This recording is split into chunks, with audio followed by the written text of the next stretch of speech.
जय हिंद दोस्तों। तो आज हम बात करने वाले हैं गति के बारे में कि गति क्या होती है, गति क्या होती है, गति के समीकरण के बारे में बात करेंगे, चाल वेग में अंतर बताएंगे और दूरी और विस्थापन में अंतर बताएंगे और बताएंगे कि त्वरण होता क्या है, त्वरण क्या होता है, इन सब पर बात करेंगे। तो फटाक से हमारे चैनल को सब्सक्राइब कर लीजिए, बेल आइकन को दबा लीजिए, हम आपके लिए एजुकेशन वीडियो लाते रहते हैं। तो चलिए स्टार्ट करते हैं। तो गति क्या होती है, गति के समीकरण क्या होते हैं, चाल वेग और त्वरण क्या होता है, इस सब पर हम बात करते हैं, एक एक करके बात करते हैं। सबसे पहले गति के पर बात करते हैं, गति क्या होती है। पहले मिटा लेते हैं इसको, उसके बाद बात करते हैं। तो गति क्या होती है, गति मतलब मोशन। मोशन क्या है, यदि किसी वस्तु की स्थिति में समय के साथ परिवर्तन हो रहा है तो वो गति कहलाएगी।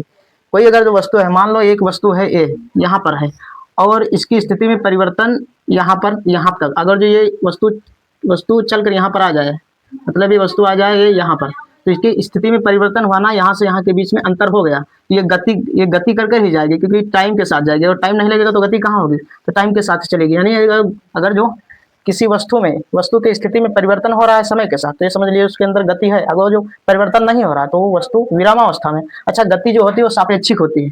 गति क्या होती है, सापेक्षिक होती है। गति होती है सापेक्षिक, मतलब कोई वस्तु गति और विराम दोनों अवस्थाओं में हो सकती है। मान लो जैसे ट्रेन में आप सफर कर रहे हो, तो ट्रेन जब चल रही होती है और जब ट्रेन में आप बैठे होते हो तब ट्रेन आपको रुकी हुई नजर आती है। यानी बाहर अगर आप ना देखो तो ट्रेन आपको रुकी हुई ही नजर आएगी, क्योंकि वो आपके रिलेटिव जो है स्थिर होती है, जबकि पृथ्वी के रिलेटिव वो मोशन में होती है। यदि आप बाहर देखोगे तो गति करती हुई नजर आएगी, या बाहर से कोई पृथ्वी पर खड़ा व्यक्ति अगर उस ट्रेन को देखता है तो गति में होगी, लेकिन आप उस ट्रेन के डिब्बे में बैठे हो तो आपको गति करती हुई नहीं नजर आएगी। अगर समांतर कोई ट्रेन चल रही है, मान लो ए ट्रेन है एक बी ट्रेन है, दोनों स्टेशन से एक ही समान चाल से एक ही दिशा में गति करती हैं, तो ये सामने वाला जो बंदा है बैठा हुआ है, ये सामने वाला, ये आमने सामने ही रहेंगे, इनको लगेगा कि गति नहीं हो रही है, मतलब ट्रेन रुकी हुई है। तो जो गति होती है वो रिलेटिव होती है, मतलब सापेक्षिक होती है। वो किसी एक ऑब्जर्वर के लिए जो है वो गतिमान होगी, लेकिन किसी एक ऑब्जर्वर के लिए वो विरामावस्था में होगी। यह होती है गति। गति होती है सापेक्षिक। फिर बात करते हैं, गति होती है दो प्रकार की। एक होती है सदिश गति और एक होती है अदिश गति। गति दो प्रकार की होती है, एक सदिश, एक होती है अदिश। सदिश, इसके अंदर क्या होता है, इसमें जब गति होगी इसमें परिमाण होगा और प्लस दिशा भी होगी। इसके अंदर परिमाण और दिशा होगी, और इसके अंदर क्या होगा, इसके अंदर परिमाण तो होगा पर दिशा नहीं होगी। इसके अंदर दिशा नहीं होगी, इसके अंदर परिमाण होगा, दिशा होगी। जैसे कि अगर ये चाल है, चाल प्लस दिशा, अगर कोई वस्तु चल रही है उसकी दिशा भी का वर्णन किया जा रहा है, यानी कि कोई वस्तु चल रही है, मतलब उसकी चाल कुछ है, उसको दिशा भी बताई जा रही है कि इस दिशा में चल रही है, तो वो हो गई जितने प्रति किलो, मतलब जितनी दर से वो चल रही है उसकी दिशा भी बताई जा रही है, तो ये हो जाएगा वेग। यानी कि वेग होती है सदिश राशि, इसे इस पेपर वेक्टर लग जाए, इसे वेग को भी से ही प्रदर्शित करते हैं। और ये जो होती है इसके अंदर ये सिर्फ चाल ही चाल होती है, चाल ही चाल होगी, इसके अंदर दिशा का वर्णन नहीं किया जाएगा। तो चाल जो होती है अदिश राशि होती है। ठीक, तो यहीं पर एक कॉन्सेप्ट आता है सदिश राशि और अदिश राशि। बात कर लेते हैं सदिश राशि और अदिश राशि। तो जिन राशियों को व्यक्त करने के लिए परिमाण और दिशा दोनों की आवश्यकता होती है उसे हम सदिश राशि कहते हैं, और जिन राशियों को व्यक्त करने के लिए सिर्फ और सिर्फ परिमाण की आवश्यकता होती है उनको हम अदिश राशि कहते हैं। यहाँ पर ही सदिश राशि और अदिश राशि का मतलब आ जाता है। तो मिटा देते हैं, फिर आगे बात करते हैं सदिश राशि और अदिश राशि। अब हम बात करते हैं चाल और वेग क्या होता है। चाल और वेग, चाल क्या होता है, वेग क्या होता है। तो अभी हमने बताया भैया कि जो चाल होते हैं ना, इसको इंग्लिश में बताते हैं स्पीड लिखते हैं, और इसको हम इंग्लिश में लिखते हैं वेलोसिटी। चाल और वेलोसिटी। तो जो चाल होती है किसी समयांतराल में चली गई दूरी, यानी कि किसी समयांतराल में चली गई दूरी चाल कहते हैं। मान लो टी समयांतराल में चली गई कुछ दूरी है, मान लो कि ए एक व्यक्ति है, बी ये स्थान है जहां पर इसको जाना है, तो यहां से चला, मान लो इसमें इसको टाइम लगा टी टाइम में ये बी स्थान तक पहुंच गया, यानी कि अपने घर तक पहुंच गया। तो टी समयांतराल में जो चली गई दूरी होगी उसकी जो दर होगी वो चाल कहलाएगी। मतलब कि भैया यही कि किसी वस्तु द्वारा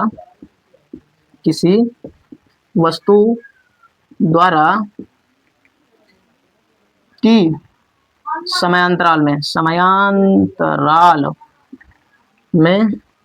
चली गई दूरी चाल कहलाती है।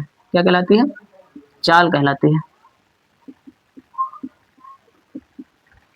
किसी वस्तु द्वारा टी समांतराल में चली गई दूरी क्या कहलाती है? चाल कहलाती है। ये होती है चाल। अच्छा, इसमें जो होता है दिशा का वर्णन नहीं किया जाता है। तो वेग क्या होता है? वैसा ही वेग होता है, जैसे चाल होती है वैसा ही वेग होता है। अच्छा हाँ, इसमें एक अंतर होता है।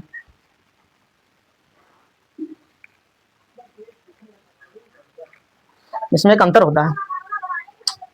इसमें चली गई दूरी होती है, इसमें चली गई दूरी मतलब कि एस, ये इसमें चली गई दूरी होती है। लेकिन वेग में क्या होता है? वेग में होता है विस्थापन। यहाँ पर आता है विस्थापन। विस्थापन को हम ऐसे लिखते हैं क्योंकि ये दूरी ही होती है ना, मीटर में नापी जाती है। तो वेग भी होता है, वेग को हम विस्थापन। तो इसमें क्या, इसकी परिभाषा क्या हो जाएगी? किसी विस्थापन की परिभाषा हो जाएगी किसी वस्तु द्वारा टी समयांतराल में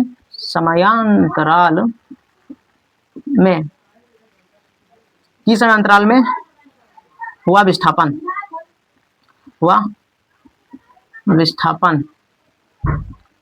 की दर जो होगी वो क्या कहलाएगा?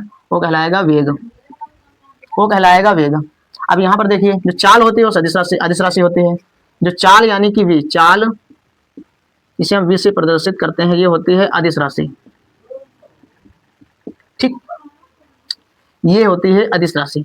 और ये जो होती है वेग होता है सदिश राशि। वेग को भी v से, तो ये होता है सदिश राशि। सदिश राशि जो होती है उसके ऊपर हम वेक्टर का प्रयोग करते हैं। और जो विस्थापन होती है, विस्थापन भी होता है सदिश राशि। विस्थापन क्या होता है? एक सदिश राशि होती है। तो जो विस्थापन होता है वो सदिश राशि, क्योंकि वेग, तो अभी भी इसको बताते हैं। इसका सूत्र क्या होता है ये बताते हैं। सूत्र क्या होता है ये बताते हैं। वेग मतलब v बराबर होता है s अपान टी, है ना। वेग मतलब s अपान टी, वेग चाल मतलब s अपान टी, और ये होता है v। विस्थापन क्या होता है? टी, ये होता है। हाँ, लेकिन इसमें हम वेक्टर लगाएंगे। ये होता है विस्थापन, ये होता है टी। सूत्र समान है लेकिन एक थोड़ा सा डिफरेंस है, ये वेक्टर इस पर लगा होता है। और जो चाल होती है उसके ऊपर वेक्टर नहीं होता। सर डिफरेंस में यही होता है कि जो चाल होती है वो एक अदिश राशि होती है, और वेग जो होता है वो सदिश राशि होती है। वेग ऋणात्मक होता है और चाल जो होती है वो सिर्फ धनात्मक होती है, वो ऋणात्मक नहीं जाती है। वेग ऋणात्मक और धनात्मक दोनों हो सकता है। और क्या होता है, और एक अंतर आप इसमें ऐड कर सकते हो कि जो चाल होती है वो चली गई दूरी होती है। चाल जो होती है वो निर्भर करती है चली गई दूरी पर, लेकिन वेग जो होता है वो विस्थापन पर निर्भर करता है। ये 2-3 अंतर हो जाते हैं, इससे ज्यादा अंतर नहीं है। चलिए, चाल हो गई।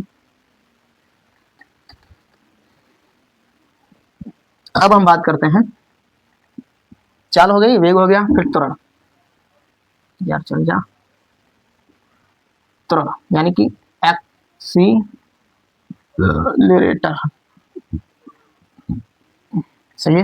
किसी वस्तु के वेग परिवर्तन की दर को हम क्या कहते हैं? त्वरण कहते हैं। मतलब किसी वस्तु के वेग परिवर्तन की दर को हम त्वरण कहते हैं, और इसे ए से प्रदर्शित करते हैं। त्वरण वो ए से प्रदर्शित है। त्वरण क्या होता है कि कोई वस्तु अगर गतिमान है, गति कर रही है, तो जब हम एक्सीलरेटर लेते हैं तो वो गति धीरे धीरे बढ़ने लगती है। मतलब किसी समय अंतराल में वो गति क्या होती है? बढ़ने लगती है। तो उसे हम क्या कहते हैं? एक्सीलरेटर। एक्सीलरेटर हमने लिया है और गति बढ़ गई। मान लो कोई वस्तु गतिमान है, u वेग से गतिमान है, ये होता है प्रारंभिक वेग। u क्या होता है? प्रारंभिक वेग। अभी बताएंगे इसके बारे में। तो मान लो ये u वेग से गतिमान है, प्रारंभिक वेग से गतिमान है, और t समय अंतराल बाद मान लो ये गतिमान है 10 किलोमीटर प्रति घंटा। 10 किलोमीटर प्रति घंटा की वेग से गतिमान है। मान लो t टी मतलब 5 सेकंड बाद, 5 सेकंड बाद, 5 सेकंड बाद इसका वेग हो जाता है, वेग मतलब अंतिम वेग हो जाता है 50। तो ये वेग जो है 5 सेकंड में धीरे धीरे बढ़ा है, तो ये जो वेग बढ़ा है इसको हम कहते हैं क्या, एक्सिलरेट हुई है, ये जो गाड़ी है एक्सिलरेट हुई है। त्वरण क्या होता है, त्वरण होता है वेग परिवर्तन की दर, मतलब कि त्वरण होता है, त्वरण होता है ये वेग परिवर्तन की दर, वेग परिवर्तन की दर बटे समयांतराल, समयांतराल, ठीक है। इसे हम डेल्टा टी मान लेंगे और इसे हम डेल्टा एस मान लेंगे, समझ लो। तो त्वरण क्या होगा, वेग परिवर्तन की दर बटे समयांतराल। तो इसका सूत्र क्या होगा, ए बराबर होगा वेग परिवर्तन यानी कि डेल्टा एस, वेक्टर लगेगा क्योंकि ये जो वेग परिवर्तन है ना, वेग जो होता है वो सदिश राशि होते हैं, समयांतराल टी होगा, तो ये हो जाएगा। तो जो इसका मात्रक होगा, तो मात्रक कैसे लिखेंगे, मात्रक मात्रक कैसे लिखेंगे, तो ये जो होता है इसका मात्रक होता है मीटर पर सेकंड, वेग का मात्रक क्या होता है मीटर पर सेकंड, नीचे क्या है टी है तो डबल टी हो जाएगा, मैंने टी स्क्वायर हो जाएगा, तो इसका मात्रक हो जाएगा मीटर पर सेकंड स्क्वायर, मतलब टी का स्क्वायर। इसे आप ऐसे लिखेंगे मीटर पर सेकंड, से इसका मात्रक होता है मीटर पर सेकंड स्क्वायर, हिंदी में लिख दें मीटर पर सेकंड स्क्वायर, बस सही है ना, मीटर पर सेकंड स्क्वायर। अब सेकंड का के हटाओ, के का मात्रा हटाओ, सेकंड स्क्वायर, मीटर पर सेकंड स्क्वायर। अब हम बात करते हैं गति के समीकरण के बारे में, मोशन।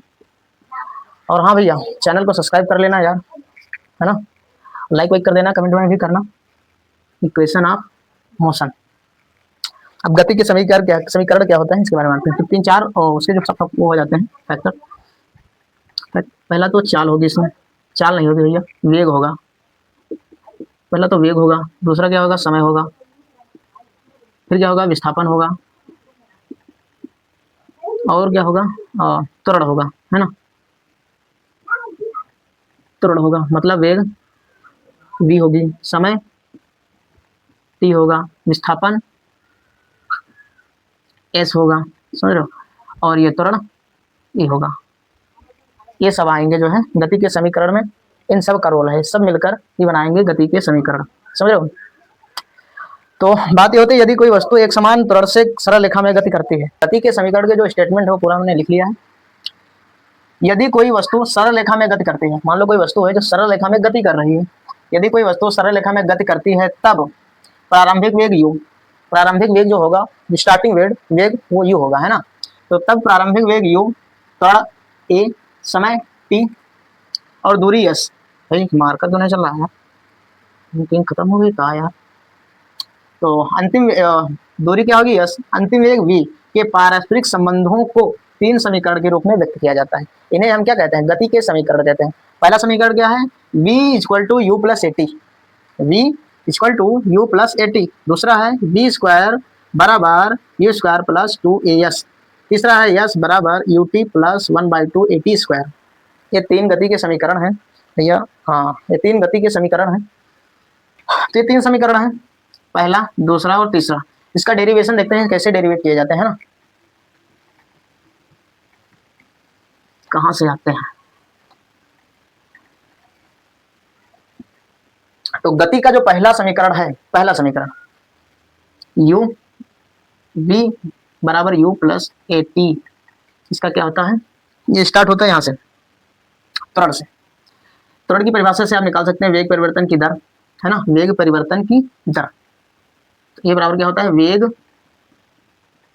परिवर्तन की दर, वेग परिवर्तन की दर नहीं भैया, वेग परिवर्तन बटे समयांतराल बटे समय। ए इक्वल टू वेग परिवर्तन कब होगा, मान लो कोई वस्तु है जो u वेग से स्टार्ट होती है, प्रारंभिक वेग इसका क्या है u है, और अंतिम वेग क्या है इसका v है। तो अंतिम वेग में से जब प्रारंभिक वेग को घटाएंगे ना तो वेग परिवर्तन हो जाएगा। मान लो स्टार्टिंग वेग क्या है 10 है और अंतिम वेग कितना है 50 है, उसके बाद जब इसको हम घटाएंगे ना तो वेग, अंतिम वेग में से जब प्रारंभिक वेग को घटाएंगे तो हमें क्या मिलेगा, मतलब अगर जो 50 माइनस 10 करेंगे तो 40 मिलेगा, है ना। तो यही वेग परिवर्तन हुआ, यानी कि 10 से 50 हुआ तो परिवर्तन कितना हुआ 40 का हुआ। तो 40 जो परिवर्तन है यही है वेग परिवर्तन। यहाँ पर क्या होगा, ये हो जाएगा वेग परिवर्तन, v माइनस यू हो जाएगा वेग परिवर्तन। अंतिम वेग में से अंतिम वेग में से प्रारंभिक वेग को हम घटा देते हैं, तो वेग परिवर्तन, तो वेग परिवर्तन क्या होगा, v माइनस यू बटे समय अंतराल, समय मतलब t हो जाएगा। तो अगर ये t का इस तरफ लाओगे है ना, बराबर के इस तरफ लाओगे, पंचांतर करोगे ना, तो क्या होगा at, ये हो जाएगा at, क्योंकि ये जो है इसको भाग कर रहा है, इसमें क्या करेगा, गुणा करेगा। शुरुआत से बता रहा हूँ, ये समझ जाना।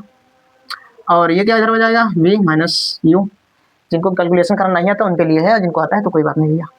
तो दूसरी बात ये, अब फिर ये क्या है, इसको इधर ले आएंगे, v बराबर है ना u प्लस at, ये पहली समीकरण हो जाएगी। गति की पहली समीकरण आप त्वरण की परिभाषा से निकाल सकते हैं।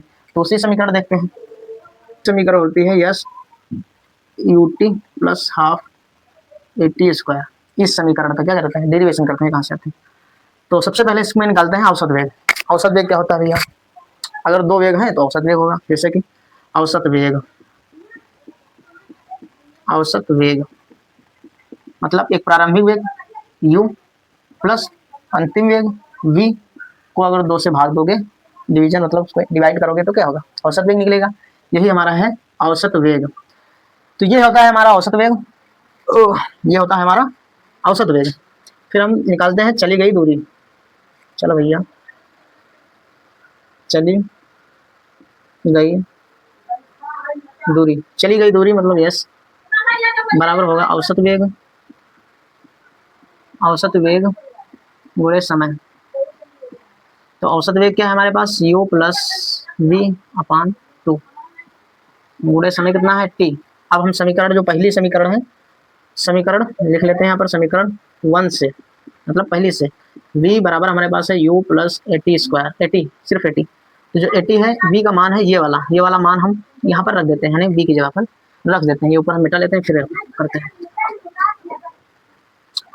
जो v का मान है उसमें रख लेते हैं। औसत वेग क्या था हमारे पास, चली गई दूरी, यस बराबर हमने निकाला था u प्लस वी अपान 2 गुणे टी। तो यहाँ पर यस बराबर हम क्या करते हैं, यू ऐसे लिखते हैं और प्लस वी का मान ये वाला पूरा लिख लेते हैं, यानी कि यू प्लस एटी स्क्वायर नहीं एटी सिर्फ बटे 2, बार बार एटी आ जाता है स्क्वायर। फिर ये अब हम क्या करते हैं,